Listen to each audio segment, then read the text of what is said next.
ભગવતે વાસુદેવાય. ઓમ નમો ભગવતે વાસુદેવાય. ઓમ નમો ભગવતે વાસુદેવાય. ઓમ નમો ભગવતે વાસુદેવાય. ઓમ નમો ભગવતે વાસુદેવાય. ઓમ નમો ભગવતે વાસુદેવાય. હરે કૃષ્ણ. સ્વાગતમ ઉપસ્થિત સર્વ વૈષ્ણવજન શ્રોતાગણ એવં મહાનુભાવનું. ગત સત્રમાં શ્રી નરસિંહ મહેતાના ચરિત્રમાં આપણે સાંભળ્યું કે નરસિંહ મહેતાના પુત્ર શામળદાસ જેના વિવાહની જ્યારે ઉંમર થઈ તો એ સમયે એમની માતાને ખૂબ ચિંતા હતી કે આના વિવાહ કેવી રીતે થશે. પણ શ્રીમદ ભગવદ્ ગીતાના શ્લોક અનુસાર અનન્યશ્ચિંતયંતો મામ યે જન પર્યુપાસતે તેષામ નિત્ય અભિયુક્તાનામ યોગક્ષેમમ વહામ્યહમ. તો ભગવાનના આ શ્લોકને ચરિતાર્થ કરતું આ નરસિંહ મહેતાનું જે ચરિત્ર છે કે અનન્ય ભાવથી જે ઉપાસના કરે છે ભગવાનની, એનું કોઈ કાર્ય જગતમાં બાકી રહેતું નથી. અપિતુ એનાથી એટલું સારી રીતે થાય છે કે જે આ સંસારમાં આજીવન મહેનત કર્યા પછી પણ કોઈ વ્યક્તિ કરી શકતો નથી. અચ્છા, વાસ્તવમાં જો આ દુનિયામાં લોકો જન્મથી લઈને મૃત્યુ સુધી જે પ્રયાસ કરે છે, પ્રાપ્ત શું કરે છે? શું મેળવે? એક ઘરનું ઘર, એનાથી વધારે બીજું છે કઈ? અને એક ઘર બનાવવા માટે જો આ જિંદગી પૂરી થઈ જતી હોય તો જીવનનો અસલી ઉદ્દેશ્ય તો આ નથી. જીવનનો ઉદ્દેશ્ય છે ભગવત પ્રેમ પ્રાપ્ત કર્યા વગર જો મૃત્યુ થઈ ગયું તો બહુ મોટો લોસ છે. છતાં પ્રાય સંસારમાં જોઈએ તો લોકોની પાસે આનાથી વિશેષ તો કાંઈ નથી.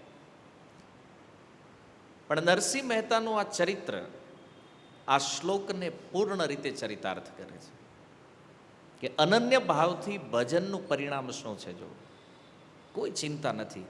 આજે દુનિયામાં બધાની ચિંતા છે દીકરા દીકરીના વિવાહની. અને મહેતા નરસિંહની સ્થિતિ જોતા તો એવું લાગતું નહોતું કે આના ઘરે કોઈ દીકરી દેશે. પણ ભગવાને એવી યોજના બનાવી કે એ જુનાગઢમાં એ 300 મૂર્તિયાઓ રિજેક્ટ થયા. 300 છોકરાઓ રિજેક્ટ થયા, એમાં શામળદાસનો નંબર લાગી. આખું જુનાગઢ વિચાર કરતો હતો કે અહીંયા નહીં થાય, ન્યા થઈ ગયું છે.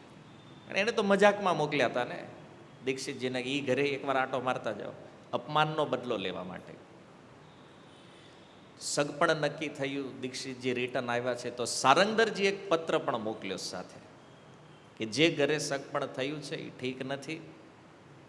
અને આ વાતની જ્યારે મદન મહેતાને ખબર પડી ત્યારે દીક્ષિતજી ઉપર થોડો આક્રોશ પ્રગટ કર્યો એમણે કે ભાઈ એવા ઘરે સગાઈ કરી છે કે જે આપણા લેવલમાં નથી.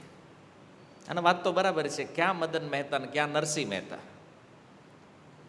નરસિંહ મહેતાના લેવલમાં થોડી આવે છે, પણ ભૌતિક દ્રષ્ટિએ વિચાર કરે છે કે આ મારા લેવલના નથી અને અપમાન થશે જો આ ઘરે મારી દીકરીના વિવાહ થશે તો. પણ દીક્ષિત એક એવું વ્યક્તિત્વ છે કે ભગવાનની ભક્તિ અને ભગવાનના ભક્તના પ્રભાવને સારી રીતે જાણે છે. અને એટલા માટે એણે કીધું કે એક કામ કરો, જો તમને કોઈ સંદેહ હોય તો એક હોશિયાર માણસને બોલાવો અને એને જુનાગઢ મોકલો નરસિંહ મહેતાને ત્યાં જાય અને તપાસ કરે. ખાવા સિવાય બીજી જો કોઈ કમી દેખાય તો વિવાહ ફોક કરી નાખજો. તો આ વિવાહ તોડવામાં કોઈ વાંધો નથી. એક જ તકલીફ છે, પૈસા નથી, બાકી બધું છે. તો આજે આપણે જોઈએ છો ભાઈ પૈસા હોવા જોઈએ, બાકી બધું ન હોય તો વાંધો નહીં, હાલશે. દીક્ષિતજી આ ઘર ચોઈસ કર્યું છે, ધન નથી, બાકી કોઈ કમી નથી, ઘર સારું છે, વર સારો છે. તો સારંગધરજીએ જે પત્ર લખ્યો છે એનો જવાબ એવી રીતે આપ્યો કે ભાઈ અમે વિચાર કરીએ છીએ. અને આ બાજુ એક લગનિયાને તૈયાર કર્યો. જે લગ્ન લઈને જાય છે એને લગનિયો કહે છે. એને કીધું કે ભાઈ તું જા અને આ બધું કન્ફર્મ કરતો હોય પાક્કું કે જૂનાગઢમાં અસલી વાતાવરણ છે શું, અને આ મહેતા નરસિંહને ત્યાં કેમ છે. તો આખી યોજના સમજાવી કે ત્યાં જઈ અને મહેતા નરસિંહનું ઘર ચેક કરવાનું છે, એની બહાર પૂછપરછ કરવાની છે, અને આ પત્ર જે આવ્યો છે એ ઈર્ષાના કારણે છે કે વાસ્તવિકતા છે એ ચેક કરવાનું છે. તો મોકલ્યો ત્યાંથી એક વ્યક્તિને, અને એ જૂનાગઢ ક્યારે પહોંચશે એનું નક્કી નથી. આ બાજુ મહેતા નરસિંહના પત્ની જે છે એને ચિંતા થવા માંડી. ચિંતા એ વાતની હતી કે લગનીઓ ગમે ત્યારે આવી શકે, અને ઘરે આજે 10-15 સાધુને ભેગા કર્યા છે, આને જોશે તો નક્કી આ સગપણ તોડી નાખશે. અને તમે સાધુને ભેગા કર્યા એનો વાંધો નથી, પણ આ જે તમારા નાટક જે બધા હાલે છે, ગાવાનું નાચવાનું ને આવું જો કોઈ જોઈ જાય તો કોણ હગા થાય. થોડી માળા તિલકની નિંદા પણ કરી. નરસિંહ મહેતાએ સમજાવ્યું એને કે વૈષ્ણવ અપરાધ જે છે એ ઠીક નથી. ભલે દીકરાનું સગપણ થવું હોય તો થાય, એના વિવાહ થવા હોય તો થાય, પણ સાધુ તો અહીંયા રહેવાના છે, આ પરમેનન્ટ છે. ભક્તોને હું ક્યારેય છોડવાનો નથી. અને તમને પણ એ સમજાવું છું કે ભક્તોની નિંદા છોડીને જે કરવું એ કરો. બીજું આ બંનેની વચ્ચે વાર્તાલાપ ચાલી રહ્યો છે, એટલામાં એ લગનિયાનું આગમન થયું. ઘરના દરવાજે આવીને ઊભા, અને એણે કીધું કે નરસિંહ મહેતા છે ઘરે.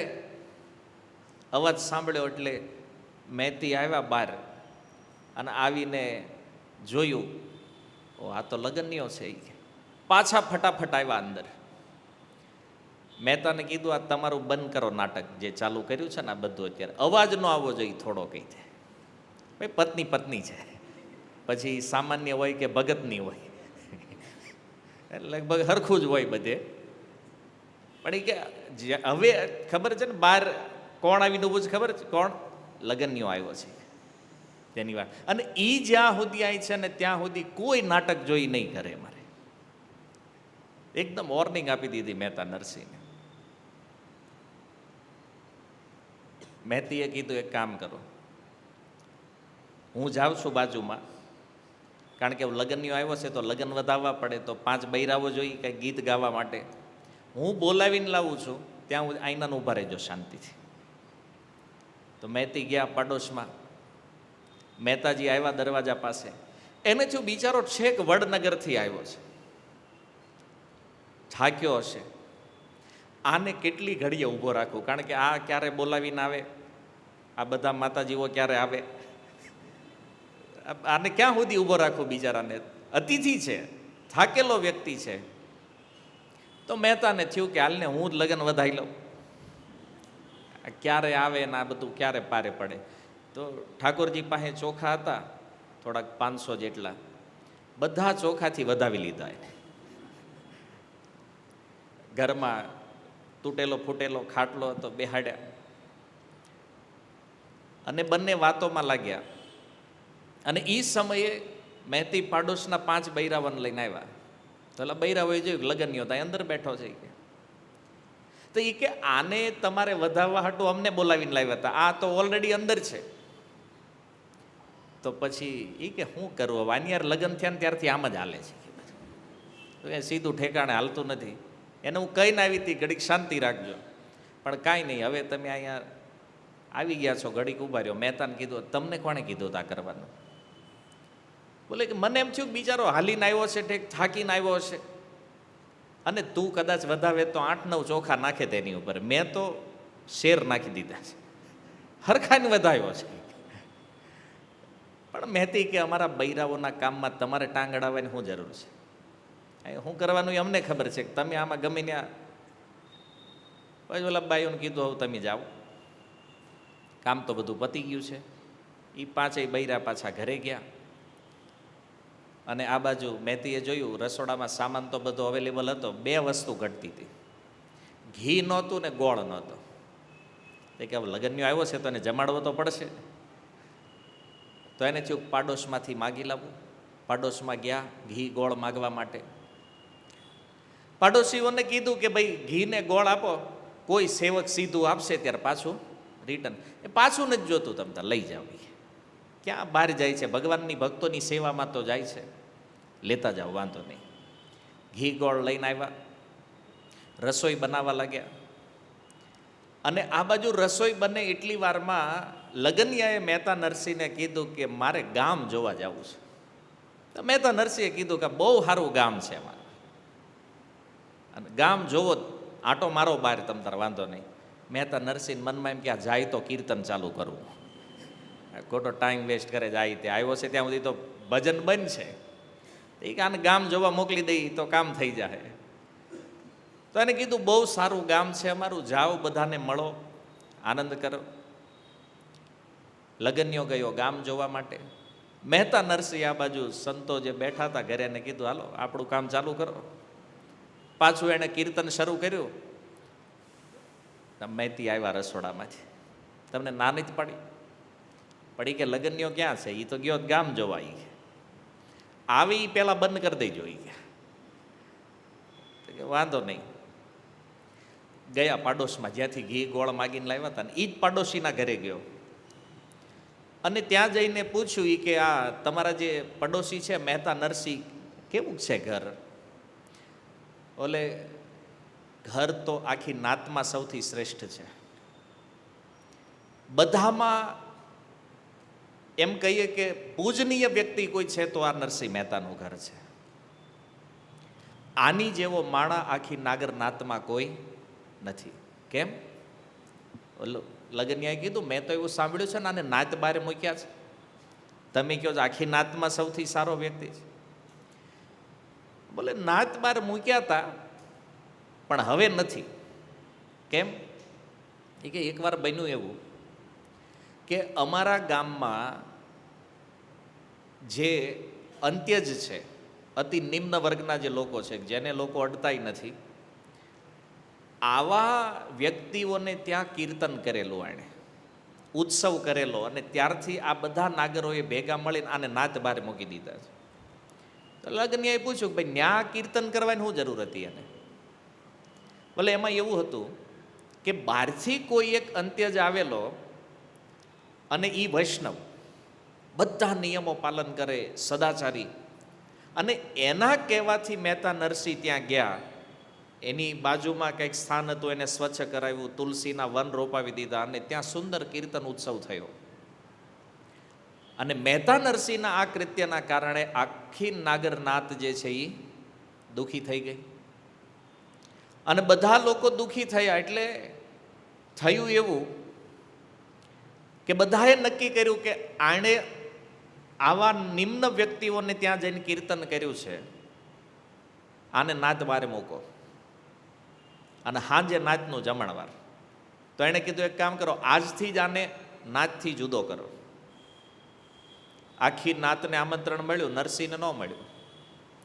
પણ એ કે જ્યારે બધા લોકો સાંજે ભેગા થયા જમવા માટે, તો પ્રસંગ એવો બન્યો કે હરેક નાગર બ્રાહ્મણની બાજુમાં એક અંત્યજ દેખાણો, હાથમાં હાડક્યા લઈને બધાને. અને પછી તો આખી નાગરનાથ હલવાણી કે ઓલાએ તો ખાલી ન્યા જઈને ઉત્સવ કર્યો, કીર્તન કર્યું, આ તો આપણી બાજુમાં છે. કેમ બચવું આનાથી? જ્યાં જઈને ઓલે હારે ના રે. આવો એક અદ્ભુત ચમત્કાર થયો અને આખી નાતને સમજાણું કે નરસિંહનો અપરાધ કર્યો છે અને જ્યાં સુધી એનાથી આપણે ક્ષમા યાચના નહીં કરીએ ત્યાં સુધી આ પૂરું થવાનું નથી.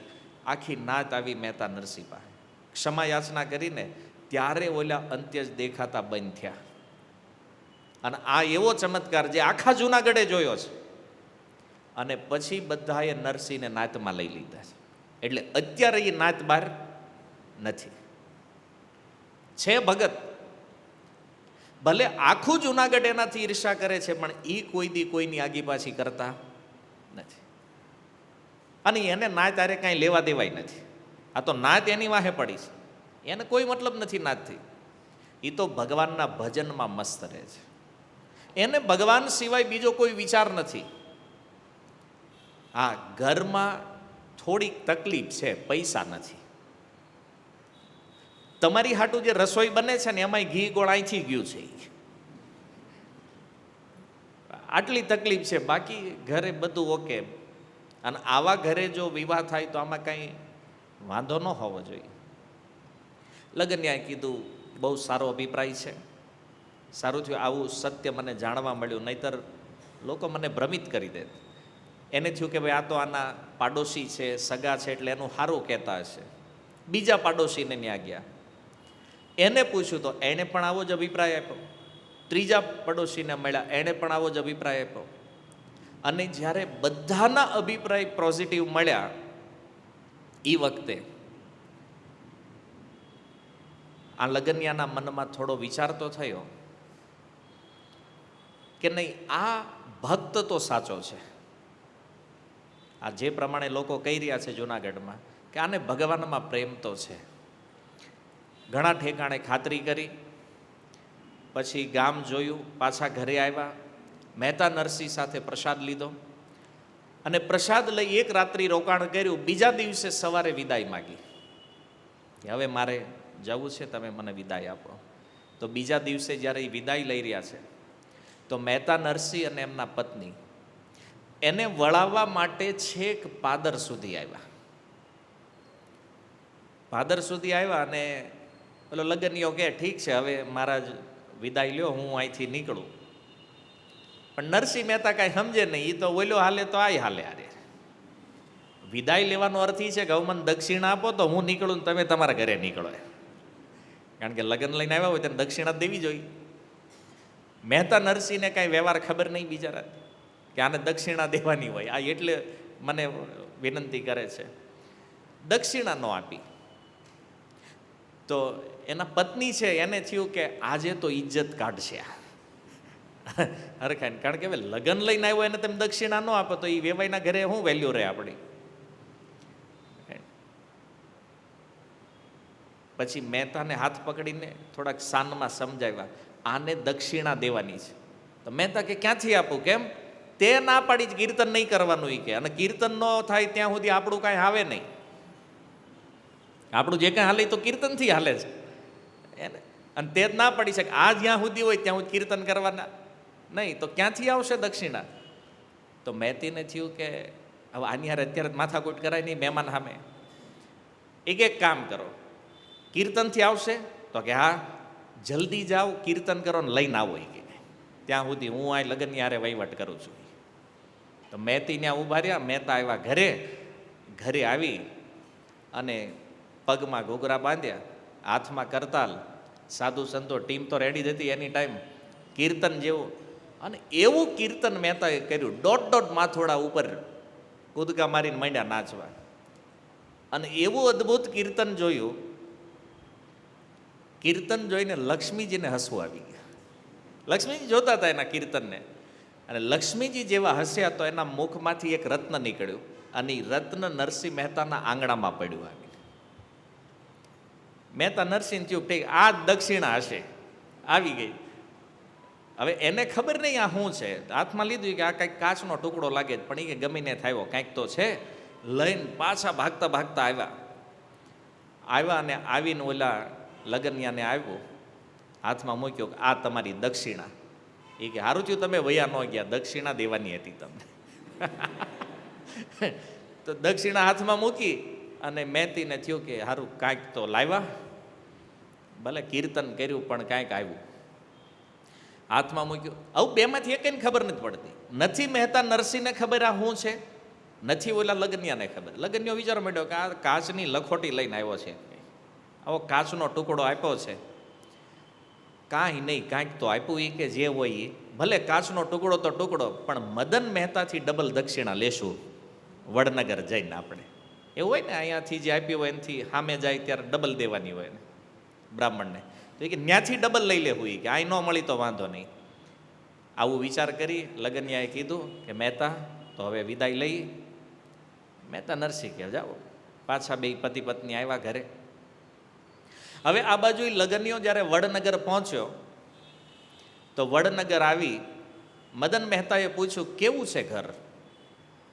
બોલે ઘર તો એક નંબર છે, આખી નાતનો પટેલ છે, નાતનો પ્રમુખ છે, ઇજ્જતમાં કોઈ કમી નથી, ભજનમાં કોઈ કમી નથી, ઘરના સભ્યોમાં કોઈ કમી નથી, પૈસા નથી ખાલી બસ. એ જે દીક્ષિત જે વાત કરી હતી પૈસા નથી, બસ એ સત્ય છે, બાકી બધું કમ્પ્લીટ છે. મદન મહેતાને થયું કે હું આવડો મોટો માણા, 7 લાખનો આસામી, સમજો આખા જૂનાગઢમાં કોઈ 7 લાખનો મેમ્બર નહોતો. આ વડનગરમાં મદન મહેતા મતલબ સમજો ને કેટલું મોટું નામ છે. એને થોડીક સ્ટેટસની ચિંતા થઈ. કદાચ મહેતા નરસિંહ આપણે ત્યાં જાન લઈને આવે અને મારે ત્યાં તો રાજાએ આવશે જાનમાં વિવાહમાં, તો રાજાએ વિવાહમાં આવશે અને જોહે કે વેવાય આવો ફકડ, તો આપણી વેલ્યુ શું રહે? કારણ કે રાજા પછીના નીચેના પદમાં હતા ને મદન મહેતા. હવે જ્યાં રાજાઓ જે વિવાહમાં આવવાના હોય તો પછી ત્યાં સ્ટેટસ એના પ્રમાણે હોવું જોઈએ. અને બીજો વિચાર, એક તો આ મહેતા નરસિંહ વૈષ્ણવ છે, અને વૈષ્ણવ છે એટલે આને વ્યવહાર તો આવડતો જ ન હોય, સીધી વાત. કારણ કે એની ભજનમાં લાગેલા હોય ને એટલે એને વ્યવહારની બહુ ખબર ન હોય. કેમ આની હારે સંબંધ જોડશું? મદન મહેતાએ પૂછ્યું એ બધી વાત જવા દે, હાલ પહેલા એ કે દક્ષિણા કાંઈ આપી? કારણ કે એનાથી ખબર પડશે એનું શું લેવલ છે ને શું વેલ્યુ છે. એ કે દક્ષિણા આમ તો મને એમ હતું કે પહેલાં કાંઈ નહીં મળે, પણ છેલ્લે છેલ્લે કાચનો ટુકડો મળ્યો છે. આ જો અહીંયા બાંધીને લાવ્યો છું, કપડામાંથી ટુકડો કાઢ્યો અને મૂક્યો મદન મહેતાના હાથમાં.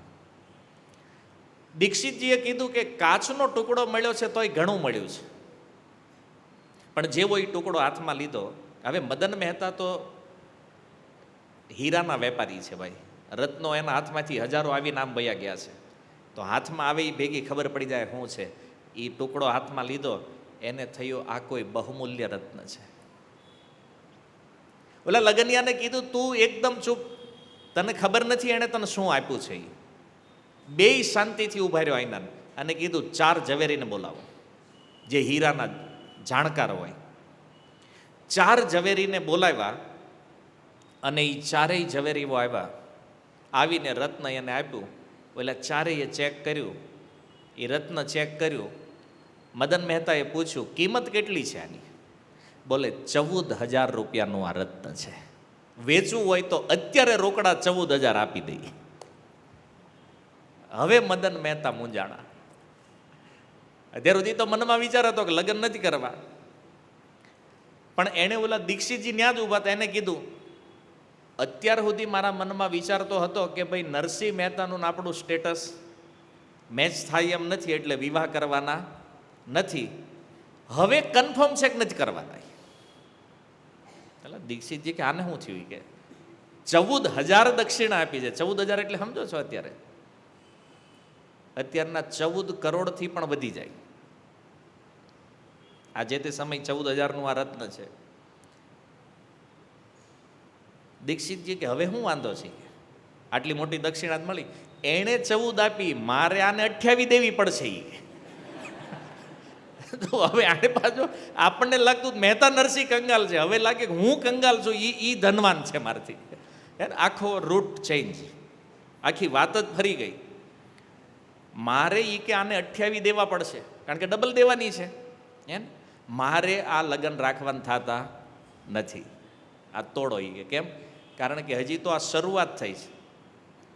પેરામણીમાં શરૂઆતમાં જો 14,000 આપે તો આ બીજી લગ્નની વિધિ કરશું ત્યાં તો મને ખાલી કરી નાખશે એ આખું.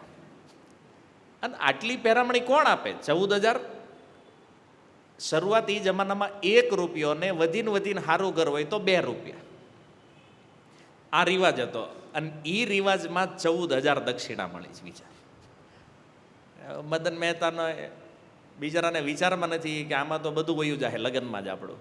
એ કે આ મારી જેવો નિર્ધન વ્યક્તિ આવા ધનવાનને પૂરું પાડી શકે નહીં.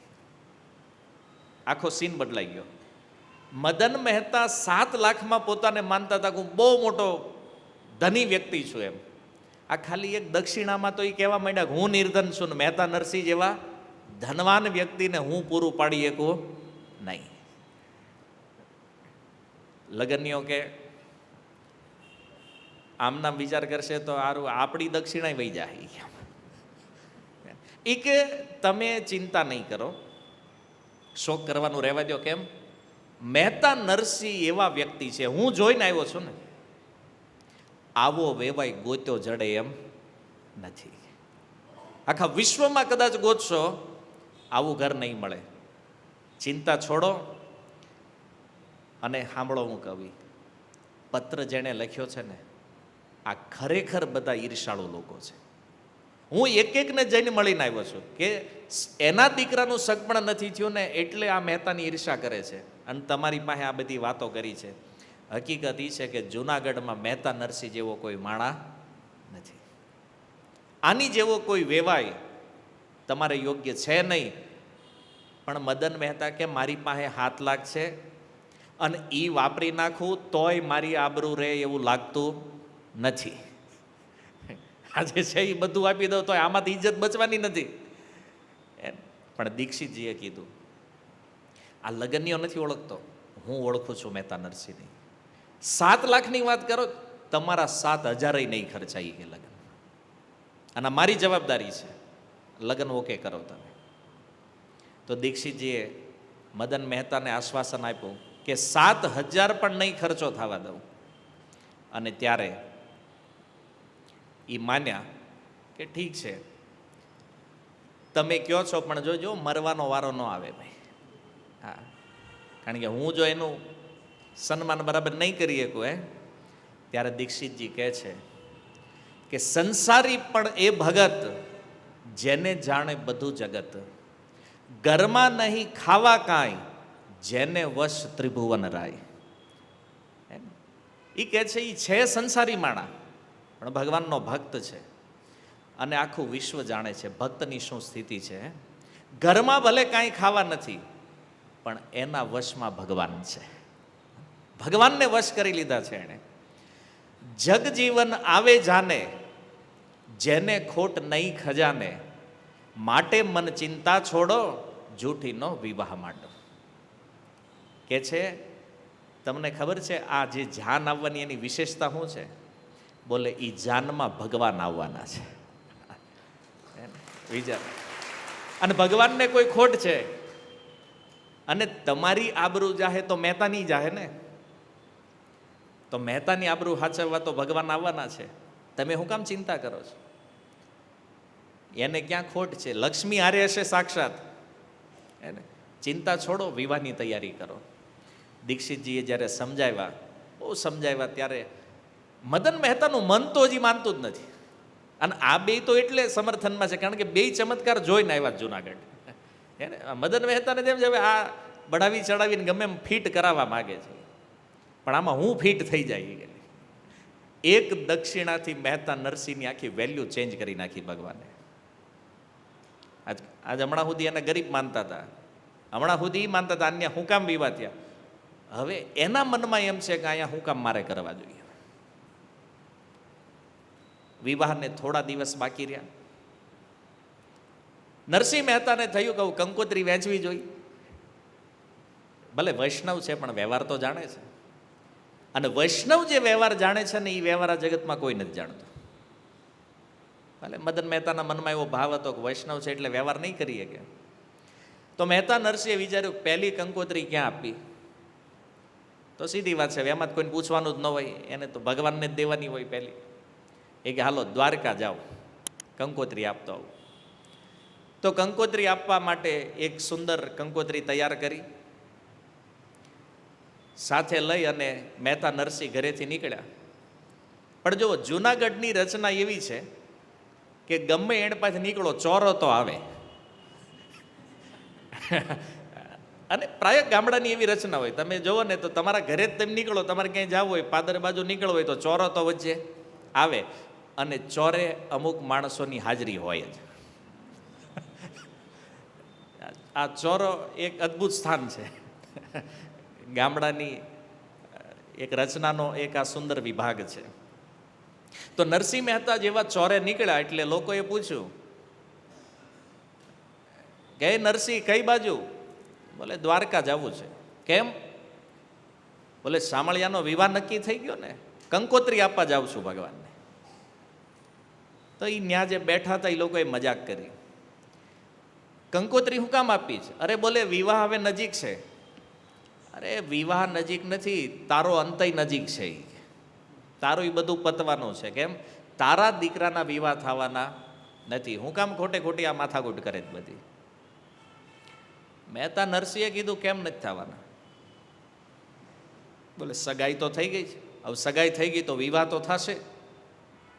હા એ કે તું વેમમાં ને વેમમાં કર તૈયારી, વાંધો નહીં. લોકોએ મજાક કરી પણ નરસિંહ મહેતાને તો ખબર જ હતી કે આને જવાબ આપીને કાંઈ ફાયદો નથી. કોઈ જવાબ ન આપ્યો અને મહેતા નરસિંહ ત્યાંથી નીકળી ગયા.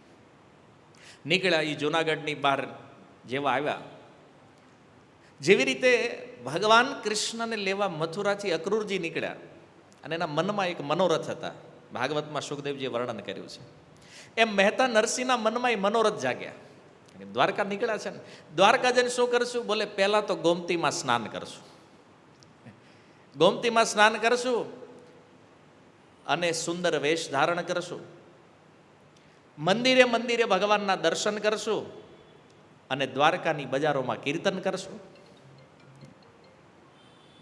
અંતિમ વિચાર તો એ હતો કે જો ભગવાન મળી ગયા તો એવું આલિંગન આપીશ, આંખ બંધ કરીને આમ એક્ટિંગ કરી રહ્યા છે, મતલબ ભાવ બનાવી રહ્યા છે મળવાનો ભગવાનને. ભગવાનને અને મહેતા નરસિંહને થયું સાચું ભગવાન આલિંગનમાં આવી ગયા છે અને આમ પકડીને ઊભા રહી ગયા. હવારે ઊભા, હાંજ પડી ગઈ જૂનાગઢના પાદરમાં. હાંજ થઈ ગઈ. જુઓ ભાવ, ધામની અંદર જ્યારે જવાનું હોય છે ને એનો મૂળ શું છે? એક તો અહીં દેખાય છે મહેતા નરસિંહનો ભાવ અને એક અક્રૂરજીનો ભાવ છે ભાગવતની અંદર. આપણા માટે ધામની કોઈ વેલ્યુ નથી. હજી આપણા માટે ટૂર છે ને, પિકનિક છે, નથી સમજતા ધામમાં જવું એ શું છે. મહેતા નરસિંહના ભાવથી જોવો ધામ શું છે. ધામ છે ભગવાનને મળવાનું સ્થાન. કેમ? કારણ કે ધામ એ છે જ્યાં ભગવાન નિત્ય વાસ કરે છે. તો મહેતા નરસિંહને થયું દ્વારકામાં મળવાનું છે ભગવાનને. હજી પહોંચ્યા નથી, જૂનાગઢના પાદરમાં ઊભા છે. અને ભાવ કેવો છે? સવારથી સાંજ, સમજો, ભગવાનને આલિંગન આપીને ઊભા છે મહેતા નરસિંહ અન્ય. સારું હતું કોઈએ જોયું નહીં, ઓર નિંદા કરે તેની, આ હું નાટક કરે છે. સાંજ પડી, ભગવાનને થયું કે આમ તો આને જૂનાગઢ પહોંચતા પહોંચતા કેટલા મહિના લગ્ન વયા જાય ક્યાં. ગરુડજીને બોલાવ્યા. ગરુડજીને કીધું તમે જાઓ, મારો ભગત જૂનાગઢના પાદરમાં ઊભો છે, એને દ્વારકા લઈને આવો. ભગવાનને કીધું ઉતારવાના ક્યાં એને? બોલે ગોમતીના કિનારે ઉતારો. આવ્યા સાંજે ગરુડજી. મહેતા નરસિંહ તો હજી આલિંગનમાં જ છે, ચાંચમાં પકડીને બેહારી દીધા ઉપર અને લાવ્યા દ્વારકા, ઉતારી દીધા ગોમતીના કિનારે. સવાર થયું, આંખ ખુલી, ગોમતીના કિનારે જોયું ગોમતી નદી છે. મહેતા નરસિંહ વિચાર કરવા માંડ્યા, કારણ હું હતો જ જૂનાગઢ, હાવ બ્રહ્મા નહોતા કે હાંજે તો હું જૂનાગઢ હતો, હાંજ સુધી એટલું તો ખબર છે, અને અત્યારે દ્વારકા આવી ગયો. એટલે આ તો ભગવાન સિવાય કોઈ કરે. ભગવાનને આલિંગનમાં લઈને ઊભો હતો અને મને એણે અહીંયા સીધો દ્વારકા પોગાડી દીધો. મહેતા નરસિંહ વિચાર કરવા માંડ્યા કે મને લેવા માટે ભગવાને આ વ્યવસ્થા કરી. જૂનાગઢથી મને અહીં દ્વારકા લાવ્યા, એનો મતલબ લગ્નમાં આવવાની દાનત તો છે આની. હા, ઈ પાકું છે. આ નકર ત્યાંથી અહીં લાવે શું કેમ, તો મને હાલવા દે રસ્તામાં, પણ એને લગ્નમાં આવવું છે, એ વાત તો કન્ફર્મ છે. હાલો, આટલું કન્ફર્મ થઈ ગયું ને પછી તો પ્રસન્ન ગોમતીજીમાં સ્નાન કર્યું. સ્નાન કરી અને પછી સુંદર તિલક તુલસી ધારણ કરી દ્વારકાની બજારોમાં કીર્તન કરી રહ્યા છે. જે મંદિર આવે એમાં દર્શન કરે છે, ભગવાનનું કીર્તન કરે. અને આ ભજનમાં ભાવમાં એ ધામની અંદર એવા વ્યસ્ત થઈ ગયા મહેતા નરસિંહ, ભૂલાઈ ગયું દીકરાનો વિવાહ છે. રોજ સવારે ગોમતીમાં સ્નાન, કીર્તન, મંદિરે મંદિરે દર્શન, અને જે દ્વારકામાં દર્શન કરવા એ અન્યારે જોડાઈ જાય. તો રોજ કીર્તન નીકળે. 15 દી નીકળ્યા. જૂનાગઢથી નીકળ્યા, 15 દિવસ વ્યતીત થઈ ગયા. તો ભગવાનને ચિંતા થઈ કે આ 15 દીથી દ્વારકામાં આવ્યો છે, હજી મને મળવા આવ્યો નથી.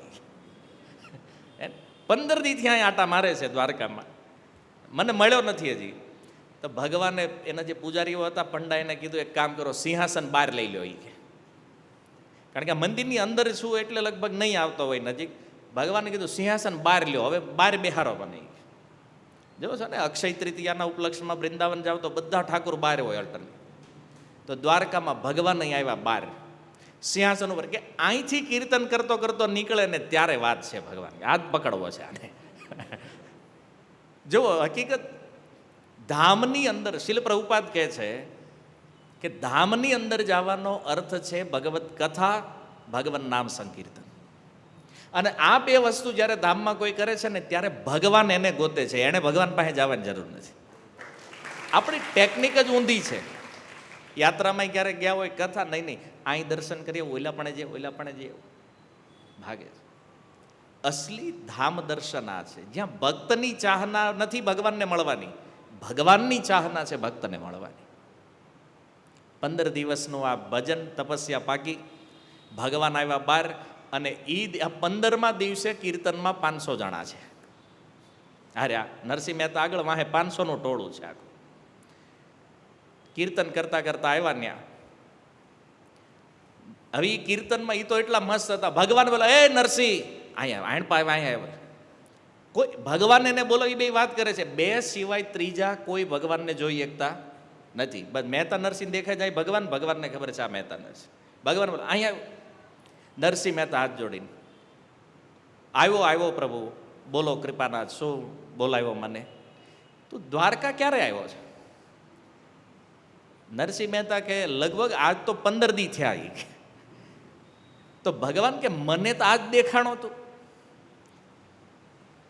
નરસિંહ મહેતા કે મને શું ખબર, તમે મને જોયો નથી. કેમ? હું તો રોજ આવું છું દર્શન કરવા. બધા લોકો આવે દર્શનમાં મંદિરે, હું આવું છું. ભગવાન કે હજારો માણા ભેગો આવે છો અને હજારો માણા ભેગો વયો જા છો, એમાં હું કેમ જોઉં તને? નરસિંહ મહેતા બિલકુલ સત્ય છે કે પ્રભુ તમે કીધું, કારણ કે તમે દર્શન દેવા બેઠા છો. એનો મતલબ કે જેટલા લોકો મંદિરમાં આવે છે એ બધા તમને જોવે, તમારે થોડી કોઈના દર્શન કરવા છે, તમે કોઈને જોવો છે? હું નથી દેખાણો, એ વાત બરાબર છે ને, કારણ કે તમારા દર્શન કરવા મેં બધા આવી છીએ ને, તમે કોઈના દર્શન કરવા બેઠા નથી. તો એ ભીડમાં તમે મને ક્યાંથી જોવો? ક્યાં બધા નહીં, તમે શું કામ જોવો? એ કે આ બધા તમને જોવા આવે છે. તો ભગવાને કીધું ઠીક છે, ઘરે બધું બરાબર છે? નરસિંહ મહેતા કે હા, તમારી કૃપા છે ત્યાં સુધી ઠીક છે બધું, પછી ખબર નહીં શું થાય. તમારા હાથ છે મારી ઉપર, ત્યાં સુધી બધું બરાબર છે. ભગવાને કીધું બાયડી સુધરી છે? નરસિંહ મહેતા હાલ્યું જાય છે, એટલે કે વાંધો નથી, મતલબ હું બધું મેનેજ કરી લઉં છું. ભગવાન કે કુંવરને પરણાવી છે, સાંભળિયાનું કંઈ વિચાર્યું છે કે એમનામ જ રાખવાનો છે ને? ત્યારે નરસિંહ મહેતાને યાદ આવ્યું કે અરે કંકોત્રી દેવા તો આવ્યો છું હું અહીં દ્વારકા. ભગવાનને આખી વાત મને યાદ દેવડાવ્યું ત્યારે ભાઈ હા એ કે પ્રભુ સારું થયું યાદ દેવડાવ્યું. આમ જોયું આ ખીચામાં નાખી ગાણપા નાખી કેણપા નાખી છે બધું ગોતીને માંડ માંડ કંકોત્રી કાઢી ભગવાનના ચરણમાં મૂકી. પ્રભુ કંકોત્રી આપવા જ તમને અહીંયા આવ્યો હતો. ભગવાન કે 15 દીએ ખબર પડી દેવા આવ્યો છે. ભગવાનને કંકોત્રી લીધી હાથમાં, કંકોત્રી વાંચીને કીધું મહેતા હવે થોડા દિવસ જ બાકી છે લગ્નના. નરસિંહ મહેતા કે એક રાત આડી હોય ને ખાલી, મતલબ કાલ સવારે સાંભળ્યાના વિવાહ હોય તો મારે હું કેમ તમે જાણો, તમારો છોકરો જાણે, તમારો વેવાઈ જાણે, હું તો આમાં ક્યાંય છું નહીં. દીકરોય તમારો છે, વેવાઈ તમારા છે, આના બધું કામ તમારું છે. મેં તો આ લીધી કરતાલ, મારે કોઈ ટેન્શન નથી.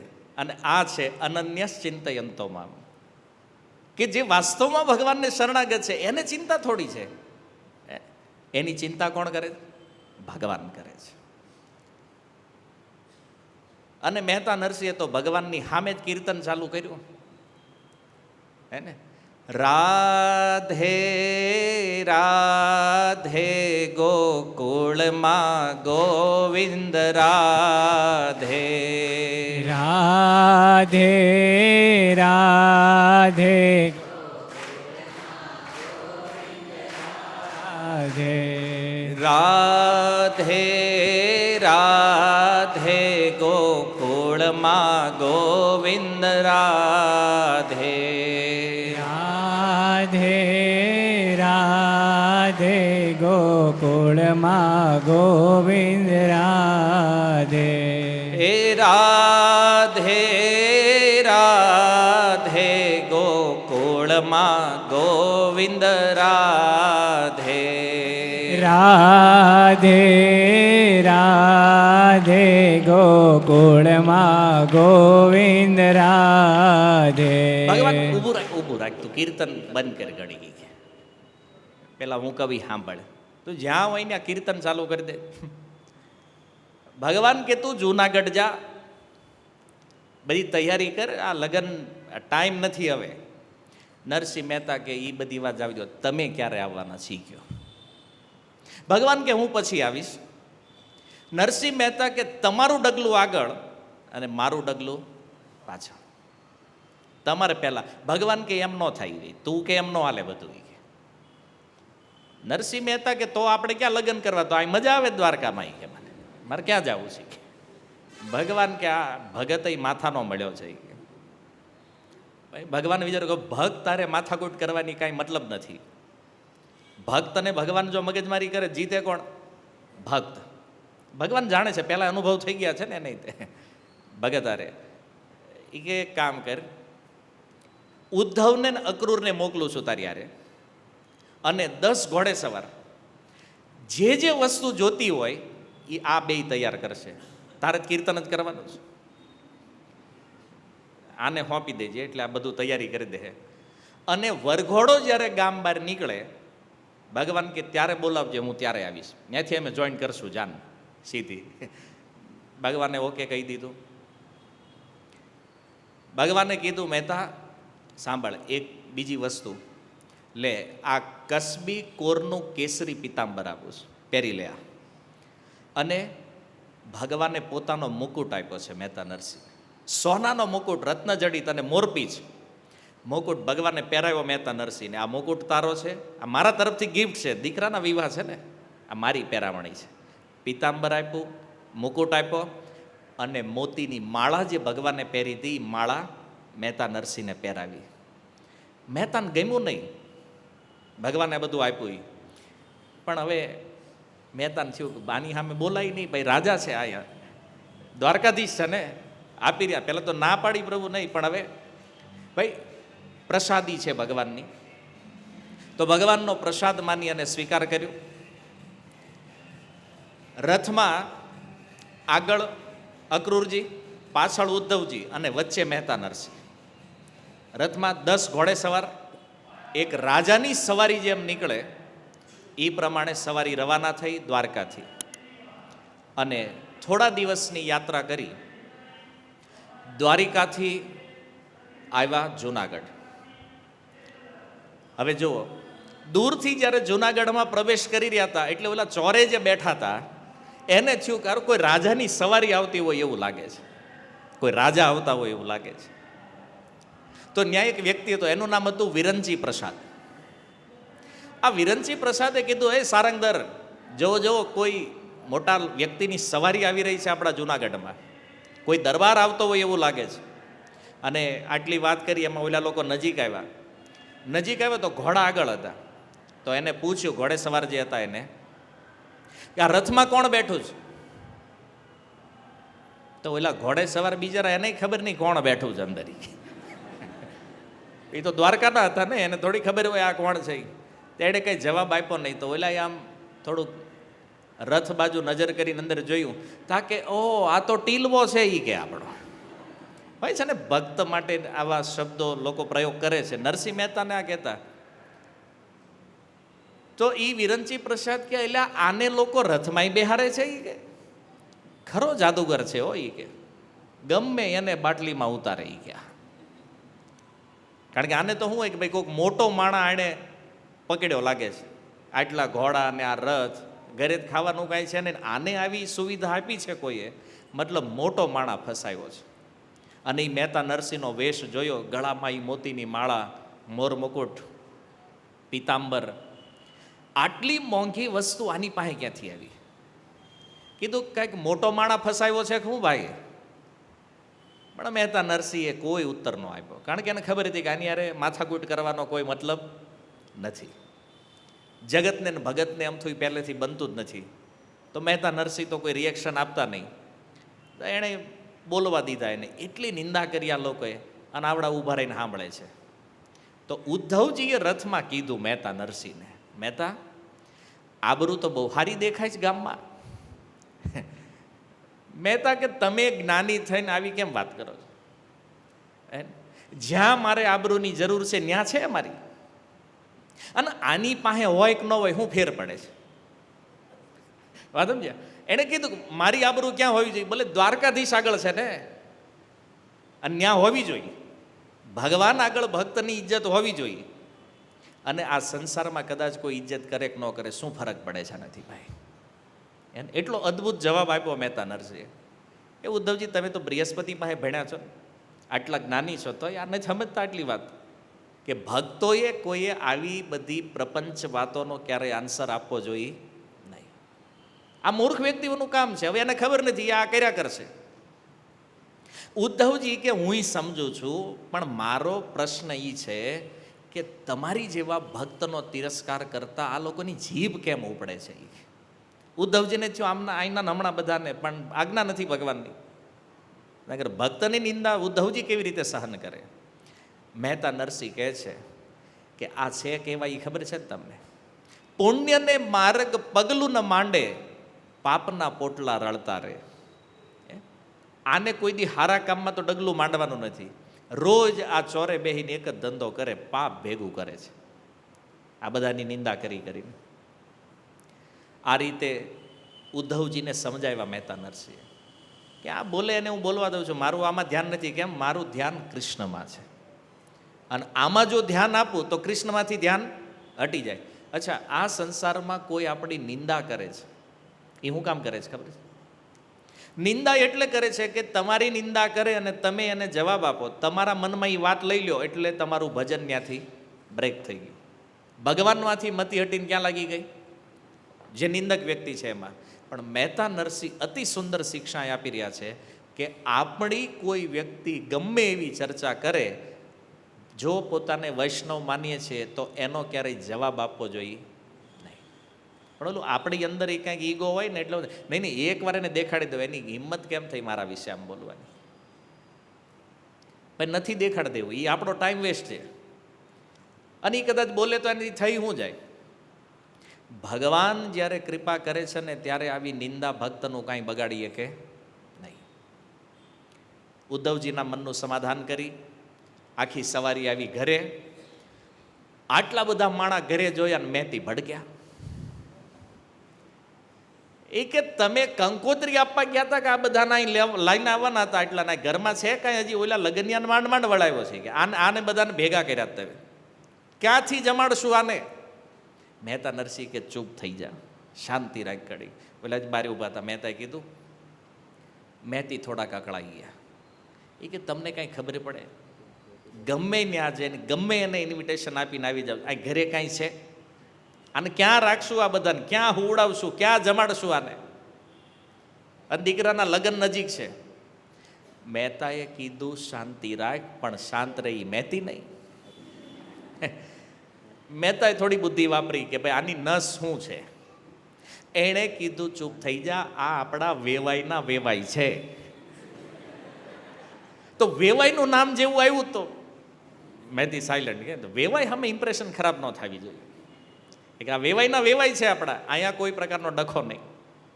તો મહેતી શાંત, મહેતી ખુશ. વેવાઈનું નામ સાંભળ્યું કે ઓહો એ લોકો અહીંયા આવ્યા છે. કેમ? બોલે એ બધી તૈયારી કરવા આવ્યા છે. ખૂબ સુંદર સ્વાગત કર્યું અને બધાને ઘરમાં લાવ્યા. મહેતાએ પૂછ્યું મહેતીને, લગ્ન છે, હું જોઈશ હું? એ બોલી. પણ એ કે તમારી પાસે છે હું? એ ગયો પહેલાં. જાણે કરોડો રૂપિયા હોય એમ કહો છો હું જોઈશ એ બોલ, તો ખરીદી કરવા મોકલવાના તમે. મહેતા કે તને ખબર છે આવ્યા એ કોણ છે? કોણ? બોલે જે ડિમાન્ડ છે ને એ આવડા પૂરી કરવાના જ બધી. કીધું નહીં અક્રૂરજી છે, ઉદ્ધવજી છે, ચોખવટ ન કરી, પણ આ પૂરું કરશે બધું. તો મહેતીએ કીધું કે સૌથી પહેલાં તો કરિયાણું લાવો, કારણ કે એ જ નથી અહીંયા કાંઈ. કેમ કે હતો એનો દાણે ભંડારો કરી નાખ્યો જ બધો. તો એ લાવો તો કંઈક બનાવી અને શુભ શરૂઆત કરીએ. મહેતાએ કીધું જો આ ભાઈ જે છે ને આને તારે કહી દેવાનું હોય, ઉદ્ધવજીને બતાવી, આને કહેવાનું જે જોતું હોય. ઉદ્ધવજીએ કીધું કાંઈ વાંધો નહીં. મહેતીએ તો લિસ્ટ આપ્યું અને ઉદ્ધવજી અંતરિક્ષથી બધી વસ્તુઓ ઉતારે છે મહેતાના ઘરે. જે સામાન જોઈએ, જેટલી ક્વોન્ટિટીમાં જોઈએ, માંડ્યું આવવા બધું. અને ધીરે ધીરે તૈયારીઓ શરૂ થઈ. આડોશ પાડોશમાંથી સ્ત્રીઓ આવવા લાગી. એને ખબર નથી આ બધું ક્યાંથી લાવે છે આ લોકો, પણ એ કે ગમે એ હોય લગ્નમાં મજા છે એ કહે. એમ કરીને આડોશ પાડોશીઓ લાગી ગયા. આ બીજા દિવસે આ બધી ઘટનાઓ જે લિસ્ટ આપ્યું ઉદ્ધવજીએ બધું હાજર કર્યું. ત્રીજા દિવસે વરઘોડાનો દિવસ આવ્યો. વાવડા આવ્યા એના ત્રીજા દિવસે વરઘોડો ચડાવવાનો છે. ઉદ્ધવજી આવ્યા મહેતા નરસિંહ પાસે. મહેતા આપણે આજ વરઘોડો ચડાવવાનો છે. હું જોઈ છે બોલો? ભગવાન જાણે કે હું જોઈ. મેં તો મને થોડી ખબર વરઘોડામાં હું જોઈ છે. ઉદ્ધવજી કે હું જોઈ અમને ખબર છે, પણ કેટલું કેટલું જોઈ છે એ કયો. અમને ખબર વરઘોડામાં હું જોઈ, પણ ક્વોન્ટિટી કેટલી? મહેતા નરસિંહ કે જે લાવો એ બધું 200-500 લાવો. તો ઉદ્ધવજી કીધું ઘોડા 500 લાવો, હાથી ઈ 500 લાવો, પાલખી ઈ 500 લાવો. બધું મહેતા કે 500 તો આવશે આપણે ત્યાંથી જાનમાં, બધા બધું 500 રેડી કરો. ઉદ્ધવજી કે વાંધો નહીં. ઉદ્ધવજીએ ભગવાનની આજ્ઞા અનુસાર જે વસ્તુ મહેતા નરસિંહે માગી, હાથી લાવ્યા. પણ કેવા છે? બોલે સોનાની અંબાડી છે હાથીઓ ઉપર. એક એક હાથી ઉપર એક એક સોનાની અંબાડી, અને હાથીના મસ્તકથી આખી સૂંઢ સોનાથી શણગારેલી છે. આખો સુવર્ણથી મઢેલો હાથી. આવા 500 હાથી કર્યા રેડી ઉદ્ધવજી. કારણ કે ત્યાં જગ્યા હતી ને, ના બારે ગામ બહાર જ હતા આવડા, ઊભા રાખ્યા 500 હાથી. સોનેરી માંજરવાળા જરીની કલગીવાળા 500 ઘોડા હાજર, ઊભા રાખો આને લાઈનમાં. હે સાચા મોતીની સર લટકતી હતી અને ફૂલથી શણગારેલી એવી 500 પાલખીઓ તૈયાર. મતલબ આ તો એક પ્રારંભિક વર્ણન છે. બાકી જે વસ્તુ જરૂર હતી આજ સુધી વિશ્વમાં ક્યારેય જોઈ ન હોય કોઈએ, એવું ઐશ્વર્ય ઉદ્ધવજી અને અક્રૂરજીએ પ્રગટ કર્યું જુનાગઢમાં. મહેતાને કીધું આ જોઈ લો, બધું રેડી છે. એ કે બધું પરફેક્ટ છે, તમે કરો એ બધું ઓકે. કેમ? અમારે ગાડામાં જ બેસવાનું છે. અમારે ક્યાં વધારે મતલબ, આ તમે કરવા આવ્યા છો ને, બધી તમારી સજાવટ છે, કે મારે આનાથી કોઈ મતલબ નથી. ઉદ્ધવજી કે આને કરી ભારે કે એને એમ હતું કે મહેતા નરસિંહ બિહારશું હાથી અંબાડીએ. મહેતા કે ન્યા આપણને અમારે બળદ ગાડું બરાબર છે. તો આખી જાનની જ્યારે વ્યવસ્થા કરી દીધી, તો મહેતા નરસિંહના ઘરે ધામધૂમ જોયા બધી. પાછા ચોરે ભેગા થયા બધા. ચોરો તો આવશે ભાઈ ઠેઠ સુધી. એ ગારા આટલા હાથી, આટલા ઘોડા, આટલી પાલખીઓ, આવા વસ્ત્ર આભૂષણો, આટલું ઐશ્વર્ય જોયું અને એ નરસિંહ મહેતાના ઘરને સજાવ્યું રાજમહેલની જેમ. તો ગામમાં કોઈક જોઈ તો જાય જ ભાઈ આટલું બધું થઈ રહ્યું છે, એટલે ચોરે મીટિંગ થઈ.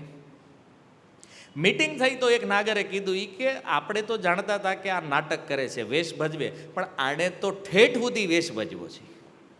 હે જુઓ અત્યારે તે આ કેટલું સુંદર ઐશ્વર્ય એના ઘરમાં પ્રગટ થયું છે. તો બીજાએ કીધું ઈ કે જેટલો વેશ ભજવો હોય ભજવા દો ને, કેમ લીલા તોરણે જાન પાછી આવવાની છે. આપણને ખબર જ છે કે આને આ પરણવાનો નથી, કે ગમે એ કરે આના દીકરાના લગ્ન થવાના નથી, આ પાછો આવવાનો છે. તો એમાં ઘણા મંડ્યા ઊંચા નીચા થવા, હું પાછો આવવાનો, તૈયારી જોવો એ કે આપણા દીકરાના લગ્નમાં આવી નહોતી. સારંગધરે કીધું પહેલાં શાંતિથી બેસી જાઓ બધા અને મારી વાત સાંભળો. તમે બધા ભૂલી ગયા છો કે આપણે એક કાગળ લખ્યો છે, આપણે એક માણા મોકલ્યો હતો ને ત્યાં, કે ભાઈ મહેતા નરસિંહની અસલિયત શું છે, આની વાસ્તવિકતા શું છે, એ આપણે મદન મહેતાને જણાવી દીધી છે. અહીંયા ગમે એટલા નાટક કરે, ગમે એટલો વેશ ભજવે, રિયલ વાત એ છે આના દીકરાના લગ્ન થવાના નથી. પણ એ કે સારંગધરજી આપણને તો માન્યામાં આવતું નથી કે આનો દીકરો નહીં પરણે. તૈયારી જોતા તો લાગે છે લગ્ન થવાના, તમારા પત્રની કોઈ વેલ્યુ નથી. સારંગધરને થયું આ તો ના થામે નાક કપાય એવું થઈ ગયું. એણે કીધું સાંભળો, જો મદન મહેતા મારા બાળપણના મિત્ર છે અને મેં એને જે પત્રમાં લખ્યું છે, બની કે એણે ડાયરેક્ટ મહેતાને ના ન પાડી હોય, પણ મહેતા નરસિંહનું જે પ્રમાણે ઘર છે એની જાણકારી મળ્યા પછી એને એમ થયું હોય કે ભાઈ અપમાનનો બદલો લેવો છે, અહીંયા આવી જાય જાન પછી પાછા વાળવા આપણે, કદાચ એવો પણ વિચાર હોય.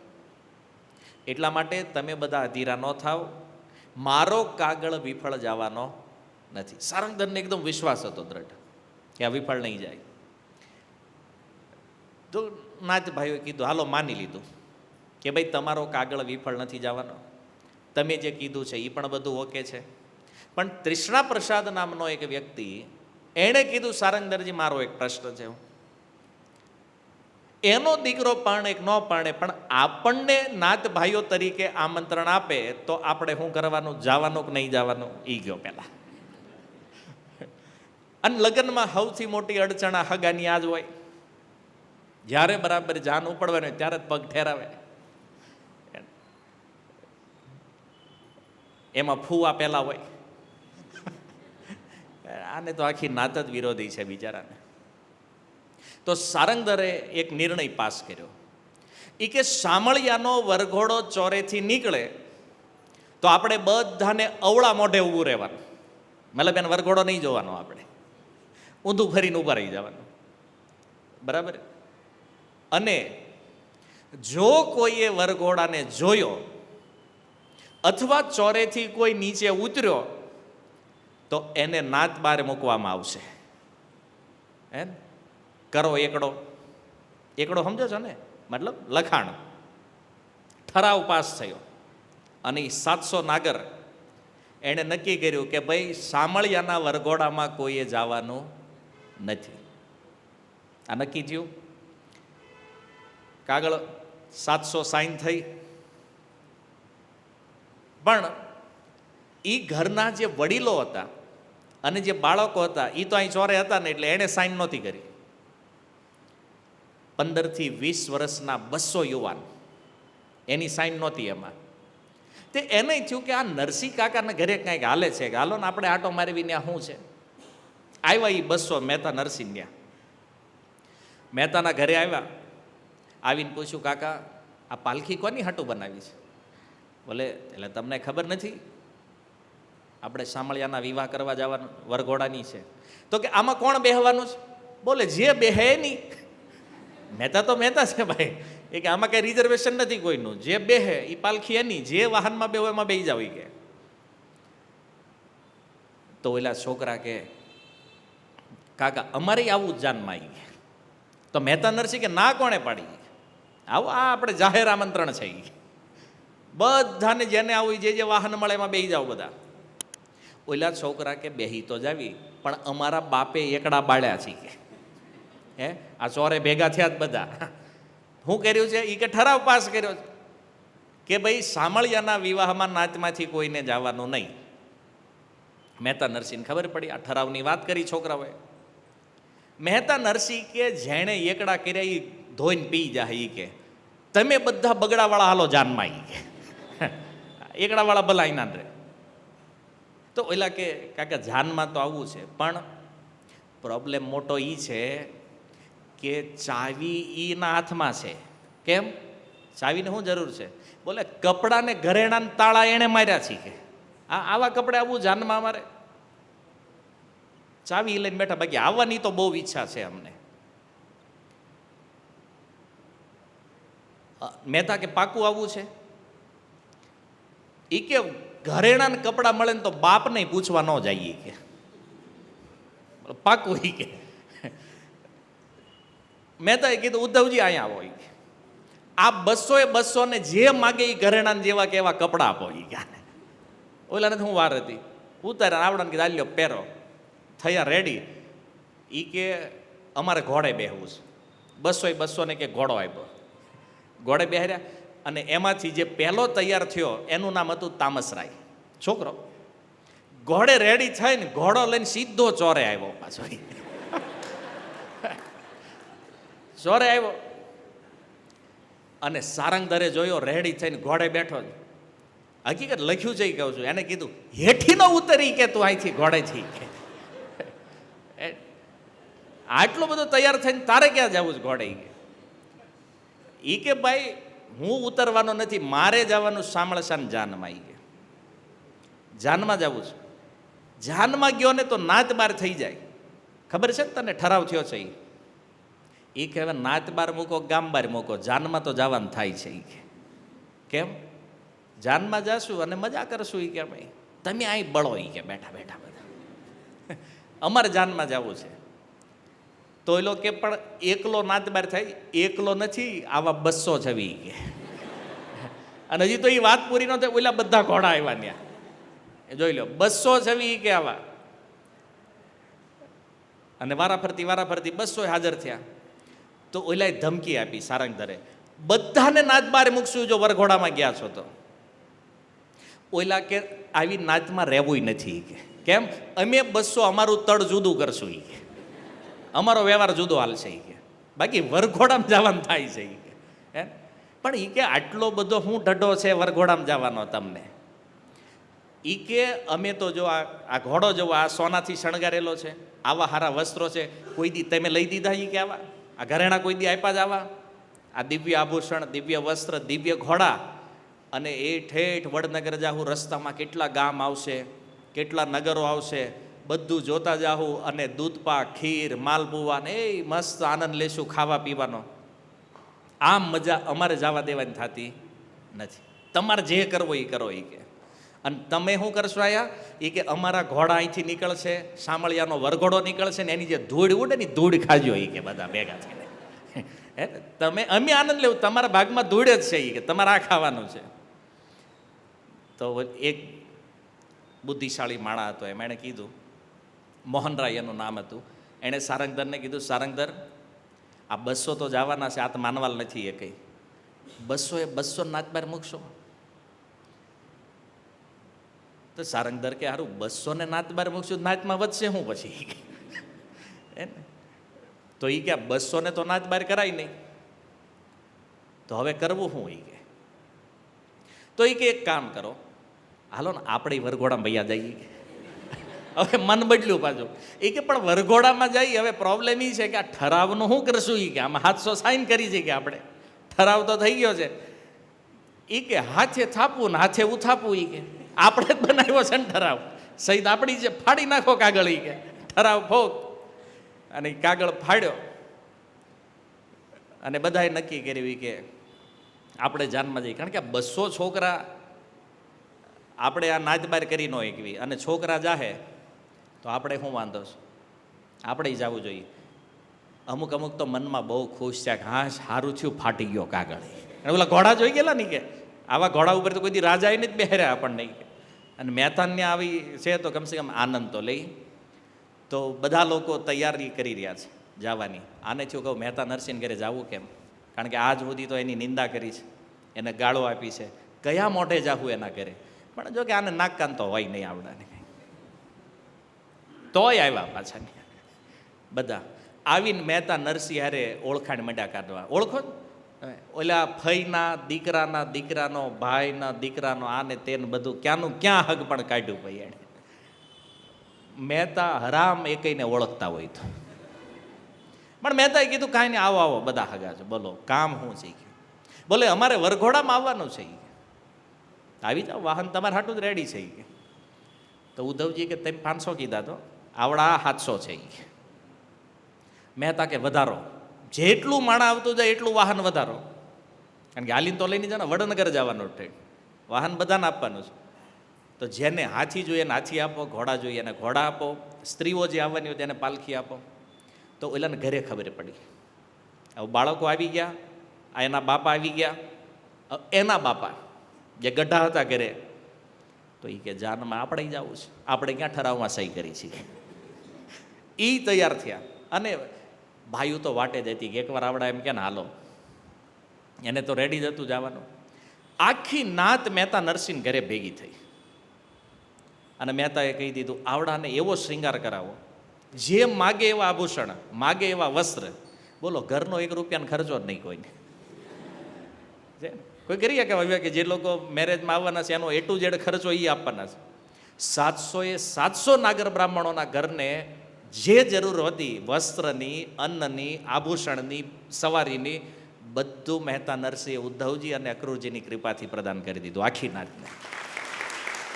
અને બધા વરઘોડામાં આવવા માટે તૈયાર થઈ ગયા છે. અને શામળદાસનો વરઘોડો કેવો છે એ આવતા શુક્રવારે વરઘોડો કાઢવી. તૈયાર થવા દેવા પડે ને ભાઈ, હવે જાજા છે. તો એ તૈયાર થાય, શ્રૃંગાર કરે, ત્યાં સુધી આપણે વેઇટ કરશું. અને આવતા પ્રવચનમાં શામળદાસને પરણાવી દઈશું. ઓકે, હરે કૃષ્ણ. શીલ પ્રભુપાદ કી નિતાય ગૌર.